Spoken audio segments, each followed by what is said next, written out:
listening to PetLifeRadio.com. It's a big world out there, and you're just looking for a pat on the back or head. You run around the city, searching for a place to bark, working your tail off with your nose to the ground, sniffing for a few scraps, hoping someone will throw you a bone. You take each lead, collar after collar, hoping one day to take a bite out of success and become the top dog. Fortunately, you come home each day to open arms, open cans, a drink waiting for you, and a comfortable place in front of the TV set.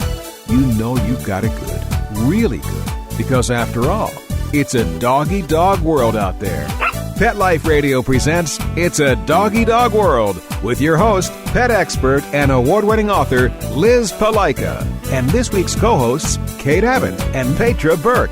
Hi, welcome to It's a Doggy Dog World. I'm your host, Liz Palaika, with my good friends Petra Burke. Hello. And Kate Abbott. Howdy. Today we're going to have a little bit of fun. I'm not even sure exactly how to describe this. We had, a few months ago, we had a Saturday, rained out. It was rain out. And so all of the trainers were sitting under the shade awning out in the big field here at Kindred Spirits Dog Training. And we just watching our dogs get muddier and muddier, having a great time. Right. Dogs were running and playing and having a great time, and we came up with an idea. Yep. And it was quite an idea. Well, you're the only writer in our group, so who did come up with the idea of writing a story? I think I came up with the title. Okay. And then we started giving them personalities or matching them up with actors or I think we started wait, I think we need to do a book. Well, we were talking about your Great American Novel. Right. And I think this is like the mini version of it. Yeah. Just kind of test the waters. Yeah.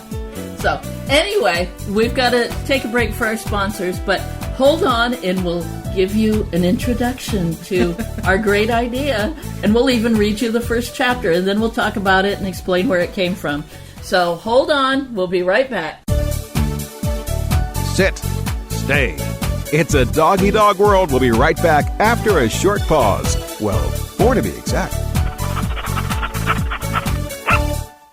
The Boo Boo Loon Pet Recovery Collar is an innovative inflatable product that comfortably restricts pets from harming most surgical wounds, skin disorders, and obsessive licking or scratching. It's the humane alternative to the hard plastic cone and other devices. The Boo Boo Loon is easy to use and designed to be soft, fully adjustable, and pillow-like, allowing for unrestricted vision and complete freedom of movement. Sizes range from extra small to extra large. So join the Boo Boo Lution. Become a Boo Boo Buddy on Facebook or check out boobooloon.com. BOOBOOLOON.com. How would you like your business to reach out and invite in our audience? We have a brand new trademark concept called InfoSeeds. InfoSeeds are short 20-second seeds of information about your place of business, practice, or service. Is the best, most cost-effective way to invite us in. We only have a limited number of slots left. For more information, visit the website PetLifeRadio.com. Click on sponsorship information. There you can listen to a sample of InfoSeed. Remember, only a limited number of opportunities are available. Hi everybody, I'm Megan Blake here with my sidekick Super Smiley, the giant mutt and spokes dog for throwaways. You're listening to Pet Life Radio, and I'd like to tell you about our brand new show, A Super Smiley Adventure. Our show explores adventures with animals. They can be traveling, out in the world trips, or inner journeys where our animals lead us to inspiration and self-discovery, or just plain fun adventures. Join us here on Pet Life Radio on A Super Smiley Adventure. Good boy. Let's talk pets on PetLifeRadio.com. We know you're begging for more. So back to It's a Doggy Dog World with your fetching hosts, Liz Palaika, and this week's co-hosts, Kate Abbott and Petra Burke. Welcome back to It's a Doggy Dog World. So, anyway, this rainy Saturday, which actually the sun ended up coming out, so that was a good idea. We decided to take all of the dogs belonging to the trainers at Kindred Spirits Dog Training and match their own unique individual personalities with a character from the 1849 gold rush in California, because after all, Kindred Spirits is here in California, and then tell stories with these characters. And we set up as we were sitting out in the yard chatting about this, we came up with some descriptions of the characters and what their jobs would be in this gold rush town. And I think we did a pretty good job. I think so. We certainly had a lot of fun doing it. When we had a great time doing it. So the way this has evolved is now we've got the cast of characters written and the first chapter's written, and I'll be working on the second chapter shortly.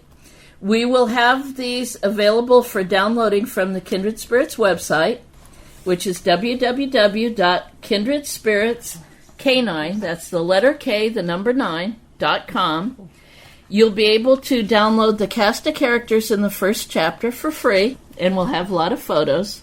And then each subsequent chapter, after I finish it, we match it with photos, will be downloadable for 99 cents through PayPal, and all of the monies will be going to help support and fund the Kindred Spirits Service Dog Training Program. And I think, which is a 501c3, and I think that's a very worthy cause. So we get to have fun, I get to write something different, and we help support a worthy cause. So that's the whole program. So, should we introduce the It's going to be like name? one of those serials. Stay tuned next week Yeah. for the further adventures of... I'm not sure I can do a chapter a week, and maybe yeah, we'll try to do 2 a month. All right, so Kate's going to introduce the characters to you. Here's the cast of characters. Don't we have to introduce the book, the name? Oh, well, the name is The Legends of Wild Dog Junction.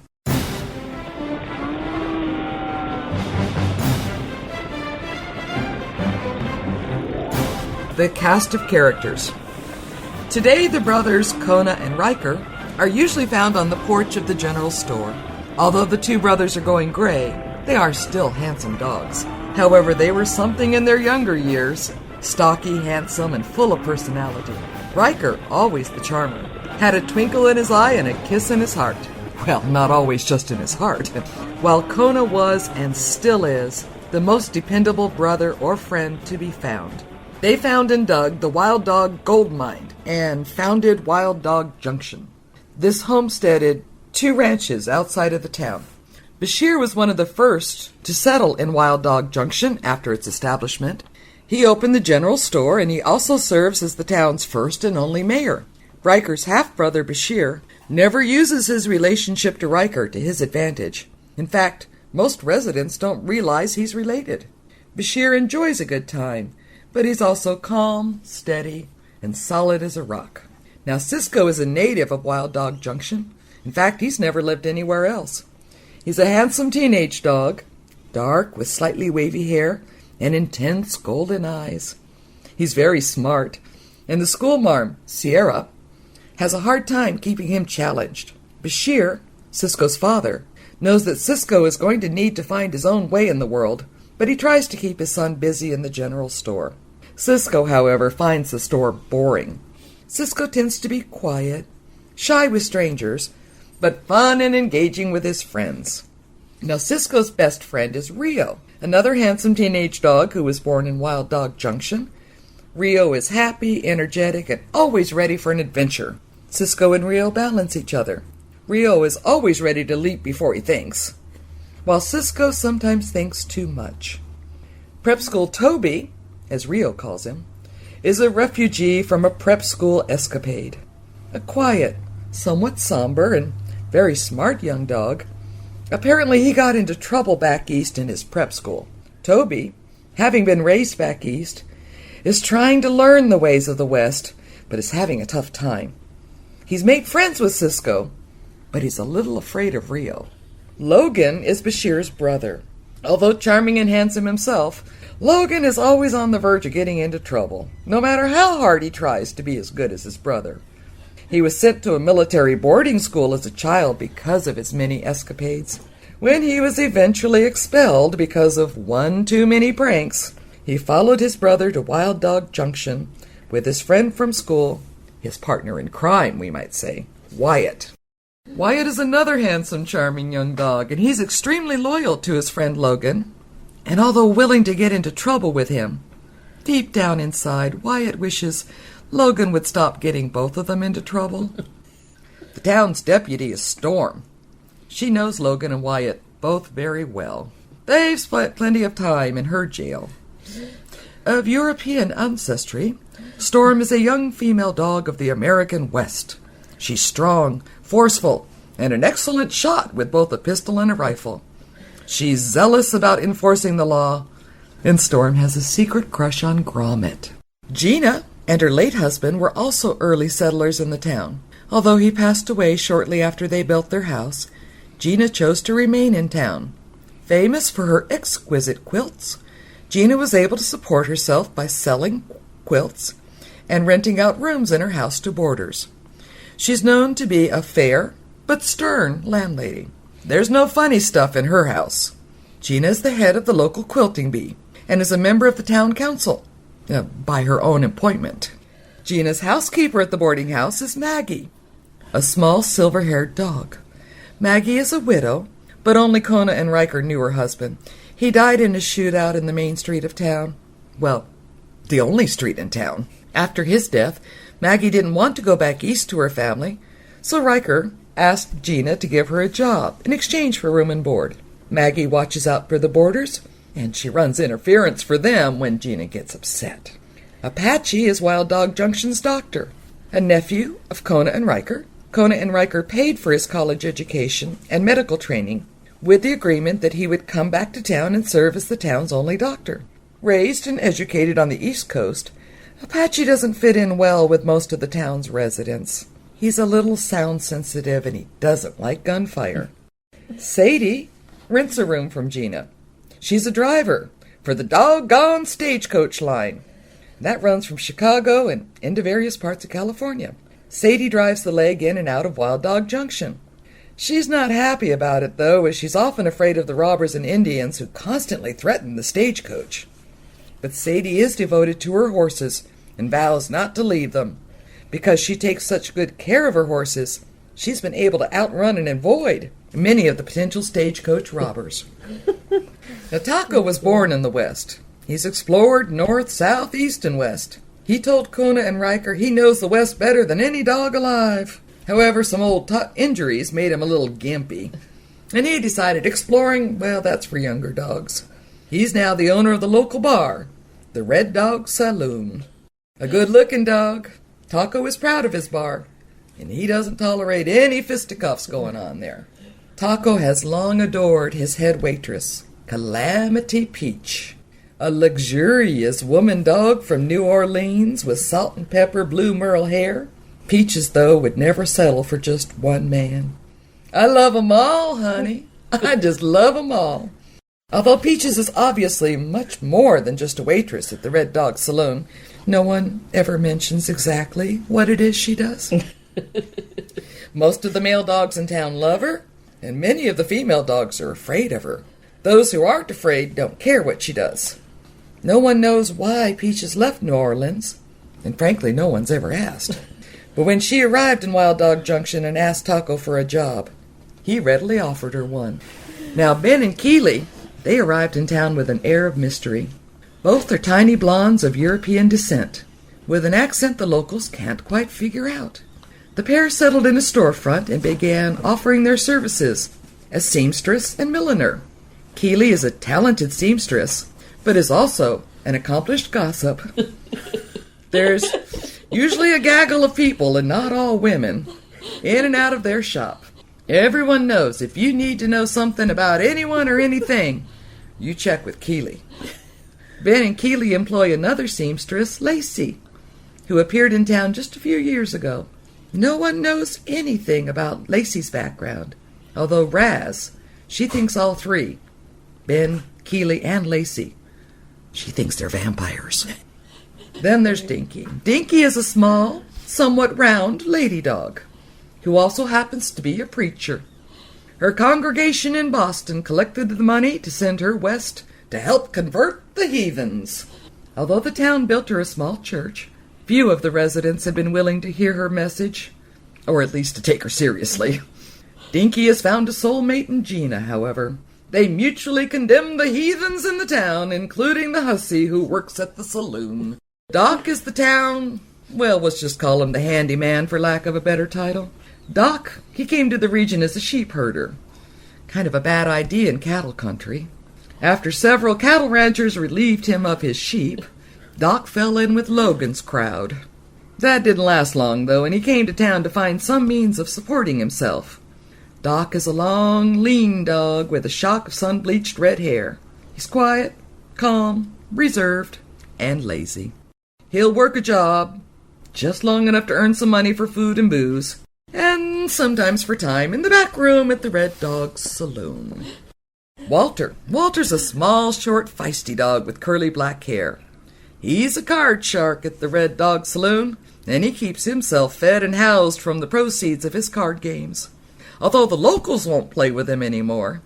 Many of the transients that come into town on the stagecoach, as well as explorers and miners that stop in town for supplies, well, they'll play cards with him, much to their dismay. Walter will also not tolerate any references to his size. Anyone calling him short will see the business end of his derringer. Taco likes Walter, as does Bashir, and they keep an eye out for him to keep him safe. He has, however, spent time in Storm's jail cell on more than one occasion. He rents a room from Gina, who watches over him, but is often embarrassed by his behavior. Hershey, he doesn't reside in town, but instead lives at the Wild Dog Gold Mine, where he is Kona and Riker's mine foreman. He's got a short temper, tends to be somewhat antisocial, and he doesn't mind living alone. He does have a crush on Calamity Peach, though. Gromit, he doesn't live in town either, a cowboy and the resident manager of both Kona and Riker's cattle ranches. Gromit is young, rough, and sometimes quite rowdy. Gromit is tall, lean, dark, and handsome with a shock of unruly black hair. He also has a crush on Calamity Peach. His baby brother Tango lives with him. Jasper and Lily are brother and sister. They love each other as siblings and fight like them, too.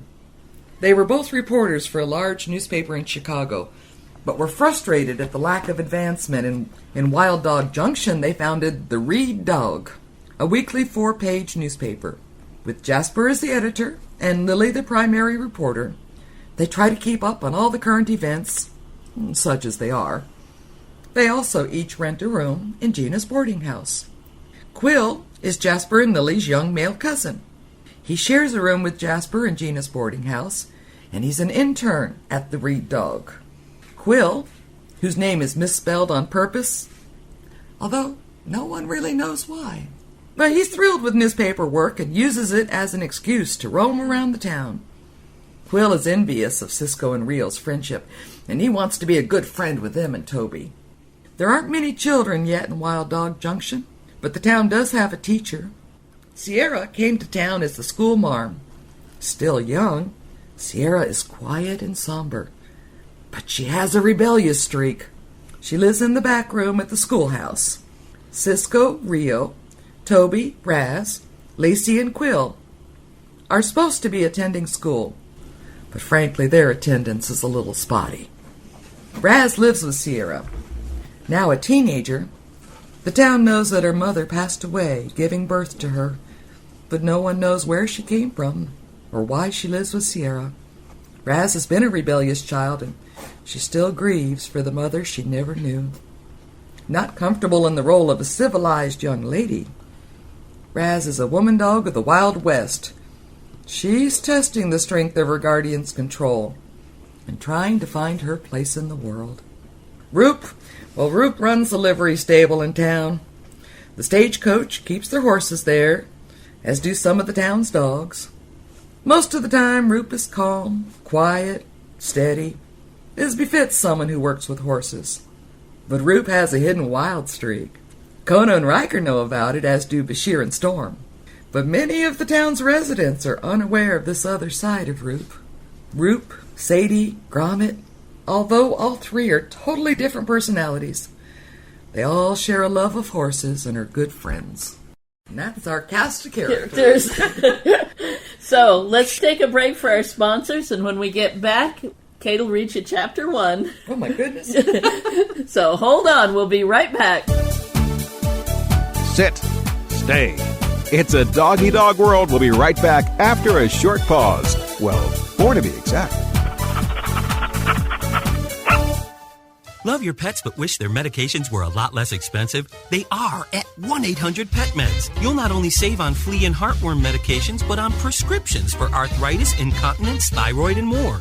And you get fast service, free shipping, and a 100% satisfaction guarantee. Plus, our licensed pharmacists ensure accuracy, monitor drug interaction, and more. See why over 5 million people have trusted their pet's health to 1-800-PET-MEDS, America's largest pet pharmacy. Call now or order online. Go to petmeds.com/world, WORLD, to get 10% off any order and free shipping on orders of $39 or more at petmeds.com. How would you like your business to reach out and invite in our audience? We have a brand new trademark concept called InfoSeeds. InfoSeeds are short 20-second seeds of information about your place of business, practice, or service. We only have a limited number of slots left. For more information, visit PetLifeRadio.com. Click on sponsorship information. There you can listen to a sample of InfoSeed or email us at PetLifeRadio.com. Remember, only a limited number of opportunities are available.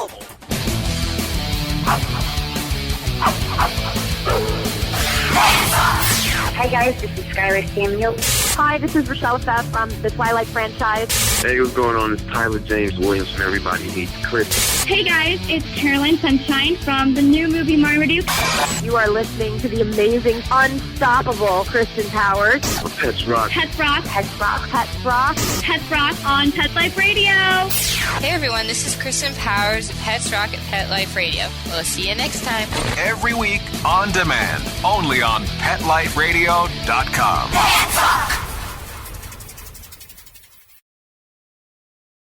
Pets Rock. Let's talk pets. Let's talk pets On Pet Life Radio. Pet Life Radio. PetLifeRadio.com. We know you're begging for more. So back to It's a Doggy Dog World with your fetching hosts, Liz Palaika, and this week's co-hosts, Kate Abbott and Petra Burke. All right, welcome back to It's a Doggy Dog World. We're not going to have much intro. We're going to go straight to Chapter 1 of The Legends of Wild Dog Junction. So sit down, relax, and listen up. Okay, Chapter 1.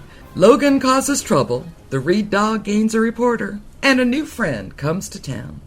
The cloud of dust was easy to see from Cisco and Rio's viewpoint on top of the cliff, overlooking Wild Dog Junction. Rio said to his best friend Cisco, "Do you think that's the stage? Or is it more wild horses? Or is it buffalo? What do you think? I can't smell anything. Can you smell anything yet?" Cisco answered his fidgety friend's last question first. "No, I can't smell anything yet. And the stage is probably too far away anyway. Just be patient." The two young dogs had a great view. Their hometown of Wild Dog Junction was directly below in a long, wide valley. It was a fairly typical western town with one main street, lined with several wood-frame buildings. To the north were a couple of cattle ranches surrounding the Wild Dog gold mine, the reason for the town's existence. South of town was the dusty stagecoach trail. Up on the cliff, tall trees surrounded the two dogs. The Douglas firs, pines, and other evergreens made the air fragrant. Down below them on the other side of town, the land was rolling hills, covered in long grasses turning golden in the summer heat. Rio was trying very hard to be still, but was fidgeting anyway. He didn't have long to wait. Soon the dust cloud over the closest hill grew larger. At the same time, the breeze brought them the scent of horses and horse sweat, leather, and several dogs. They could also hear the stagecoach driver, Sadie, barking loudly to her horses. "Yee-haw! Hup, hup, hup!" Rio, up on his feet and dancing in place, said, "That's the stage! It's time to go! Let's go!" Cisco didn't answer, but took off downhill. Rio quickly caught up with him, and running side by side, the two ran as fast as they could. Both were adolescent, athletic, medium-sized dogs, black with copper and white markings, gangly, long-legged, and still a little awkward. But as awkward as teenagers can be, they're also foolhardy. And the two young dogs were racing towards the town at Wild Dog Junction at a breakneck speed so they could beat the stage to town. Jumping over the stage in Manzanita, leaping over gullies and washes, they were neck and neck as they dashed into town. Although the two young dogs usually beat the stage in, today was different. Cisco was the first to see that the stagecoach was already stopped in the street, between the general store and the town's only boarding house. The stage driver, Sadie, was taking the harness off her horses right there in the middle of the main street. Normally, after the passengers got off, the stage and their luggage was unloaded in front of Gina's boarding house, horses were driven to the town stable. Cisco knew something was wrong if she was changing her routine, so he stopped by the side of the general store, where he could stay out of the way and yet still see and hear what was going on. Rio, always the impulsive one, kept going towards the stagecoach, but looked back at his friend. "Come on!" Cisco shook his head no. As Sadie was taking the harnesses off her tired, lathered, and yet still excited horses, Roop, who owns a livery stable, walked up to her. She said brusquely, "Check Racer, please. He was having a hard time keeping up with the other three. I don't know what's wrong." As the horses were freed from their harnesses, Sadie began walking them up and down the street, letting them relax and breathe. When one horse tried to go to the water trough, she told him, "Not yet, runner. You need to cool down before you drink." Cisco heard his father inside the general store talking to Kona and Riker, the town's founders, who were, as normal, sitting on the front porch. As Cisco's father, Bashir, walked out on the porch, Riker said, "Looks like trouble, brother." Although Kona and Riker often spend most of their days now on the front porch of the general store, that hadn't always been so. The brothers left home while still young. They wanted to find adventure and perhaps some wealth, so they joined the ranks of those exploring the Wild West regions of North America. When gold was discovered in California, they joined the gold rush. They were lucky enough to find some. They named their mine the Wild Dog Gold Mine, and as Kona said, "We dug up enough to not have to dig any more." Then they homesteaded 2 ranches, side by side, on land that surrounded the Wild Dog Gold Mine. They raised cattle, grew fruit and nut trees, and vegetables. They sold what they produced to fellow gold miners. Today, Grommet manages the ranches, and much of the meat and produce feeds the residents of Wild Dog Junction. As other dogs followed Kona and Riker west, including their half-brothers Bashir and Logan, and the stagecoach line came looking for a stopover location, the town of Wild Dog Junction came to be. Although older now with some gray on their muzzles, Kona and Riker were, and still are, happy dogs who were vital to the smooth operation of the town, the mine, and their 2 ranches. As Bashir was talking to Kona and Riker, Cisco stepped forward so his father could see him. But before he could say anything, Bashir said to his quiet son, "Aren't you supposed to be in school?" Cisco could hear Kona and Riker laughing at Bashir's question. He flattened his ears back and looked away from his father. "Sorry, Dad. Rio wanted to watch the stage come in." Bashir's stub of a tail wagged slightly as he answered, "Oh, and you didn't?"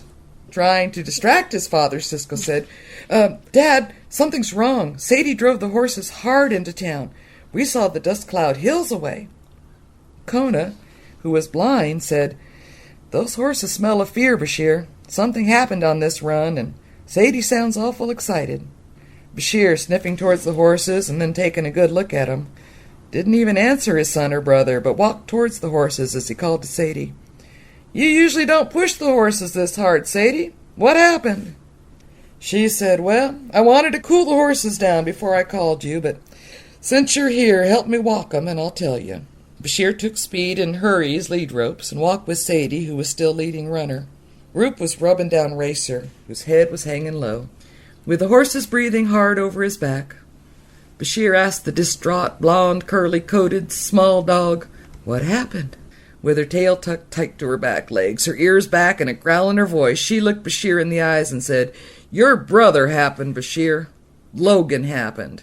Bashir's hackle stood up on his back as he growled and said, "Oh, what now?" "We were coming out of the last stage stop. I'd picked up 2 passengers." She looked back to the stagecoach and saw 2 obviously frightened dogs huddled together, and they're not very happy right now.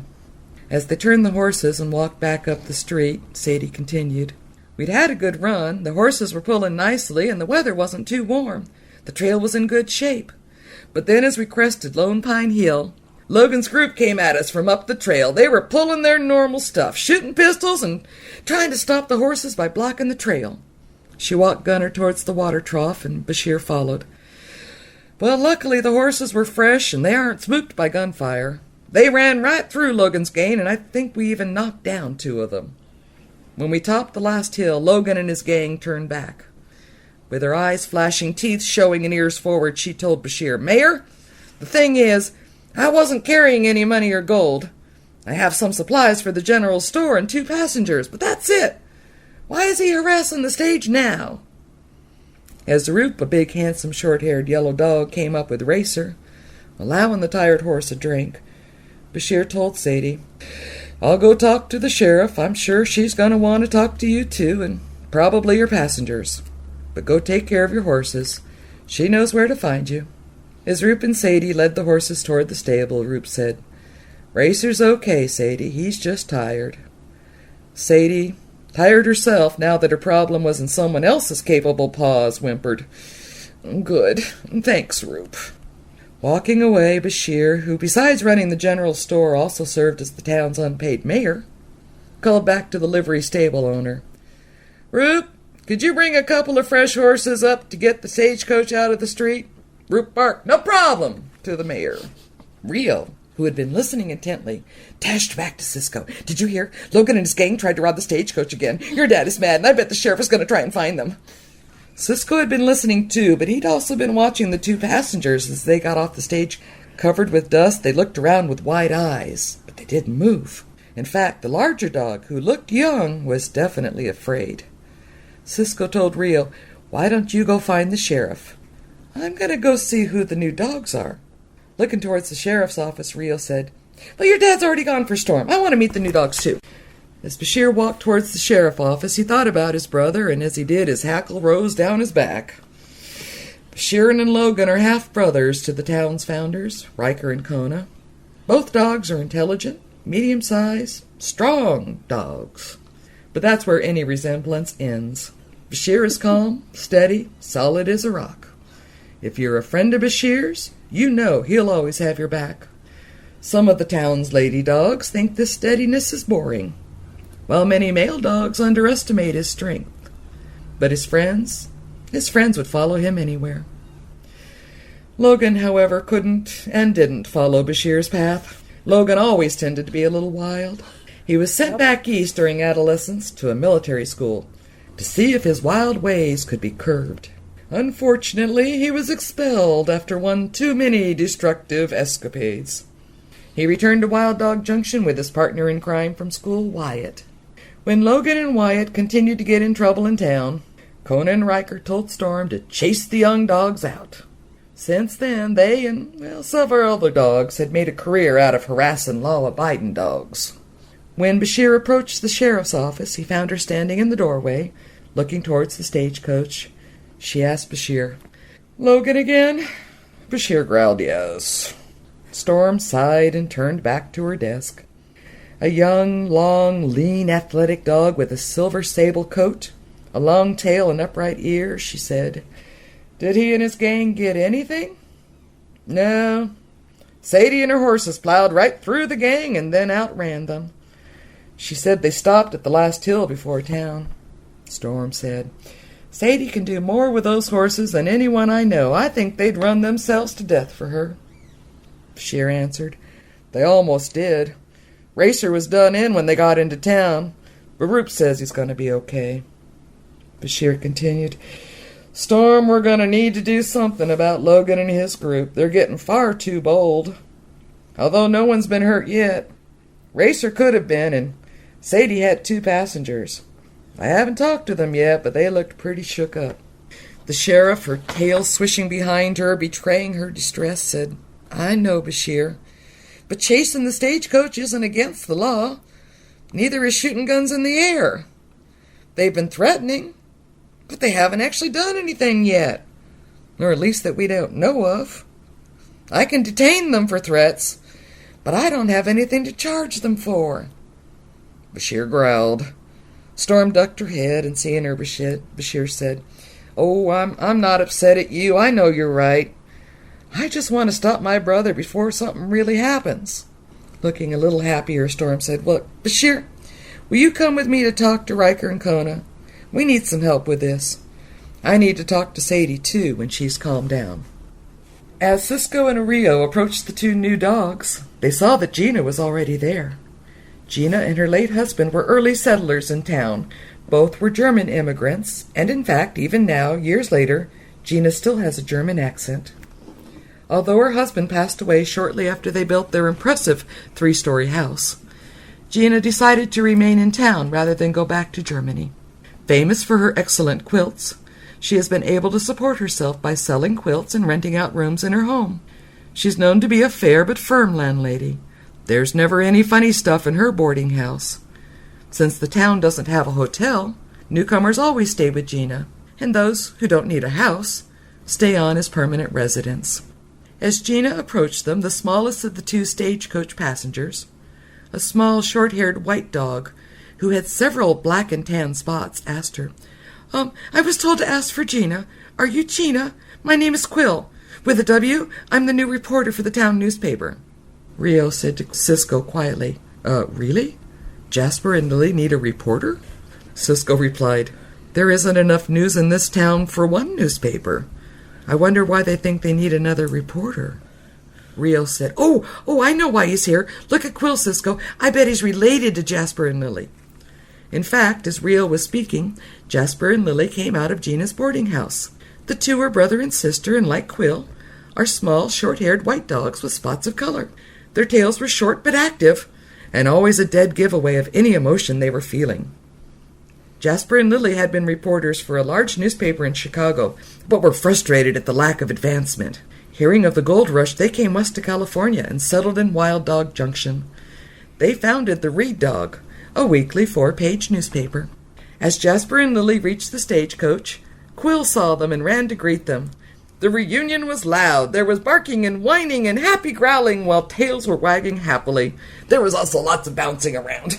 Finally, Gina, a stocky, staid, and definitely prim older dog who never bounced and who disapproved of all bouncing, barked, Please, Quill, are you going to need a room?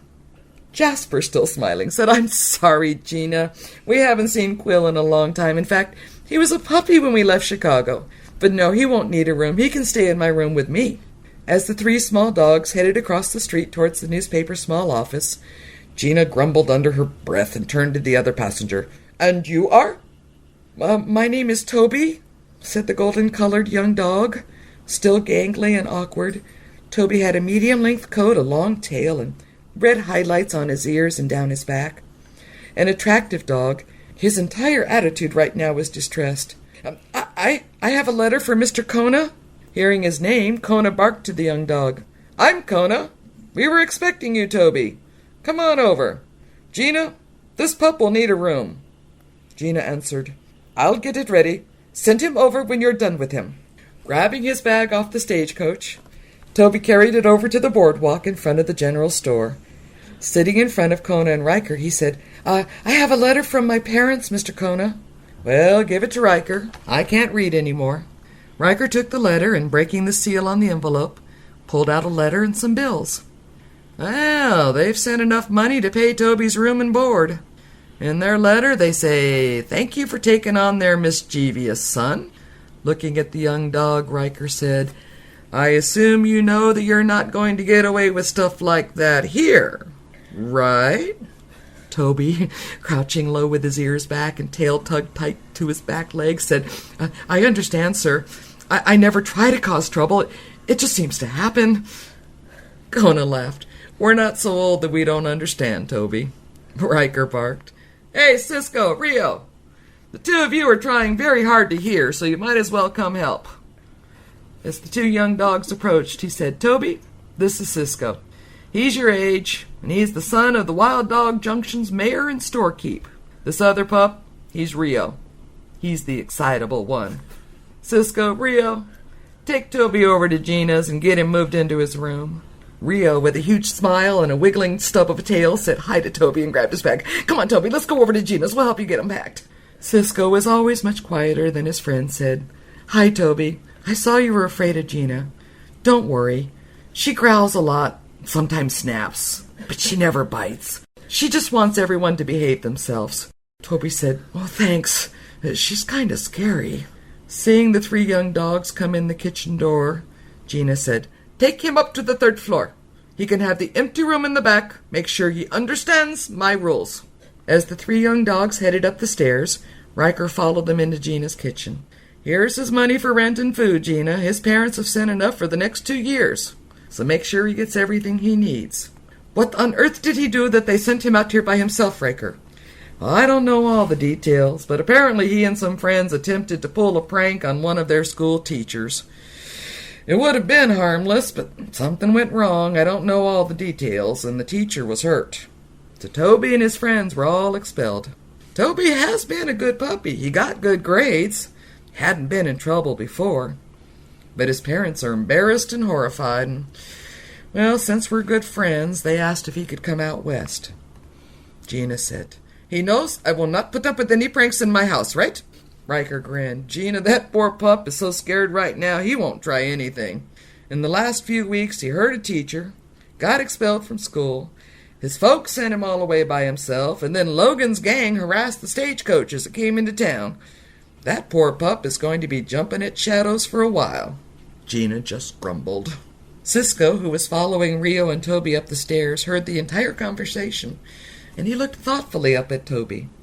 As Rio led Toby into his new room, Cisco said, "So, you got in trouble at school?"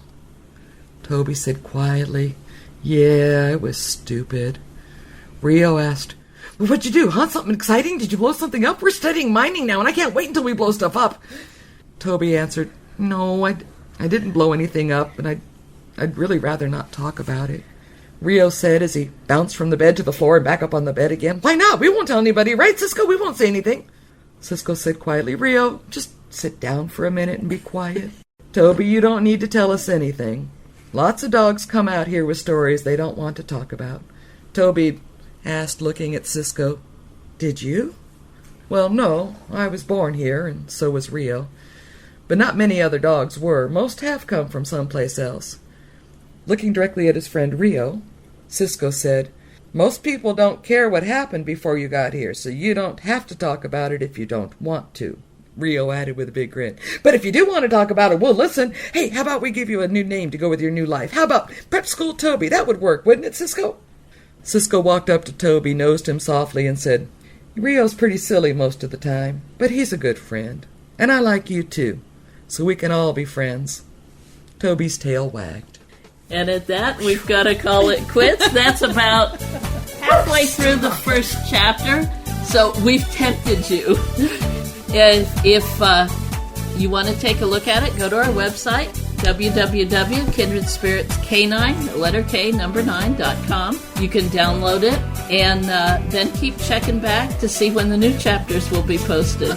And like I say, the new chapters will be 99 cents, and that'll be to benefit the Kindred Spirits Service Dog Training Program, which is a 501c3, and it's definitely a worthy cause. And in the future, when it's up in another podcast, we'll be talking about taking pictures. Yes. To illustrate. The photo shoot we had was hysterical. Oh my God, absolutely so hysterical. But that's worthy of an entire new podcast, so we won't go there right now. So that's it. Thanks for listening. Hopefully you'll tune in again next time. See ya. Auf Wiedersehen. Having a rough day? Longing for the dog days of summer? Think your fun furry friend lives a dog's life? Well, find out everything you're begging to know as Pet Life Radio presents It's a Doggy Dog World with pet expert and award-winning author Liz Palaika. Every dog has his day, and you'll find out how to make your dog's day fun and rewarding every week on demand, only on PetLifeRadio.com.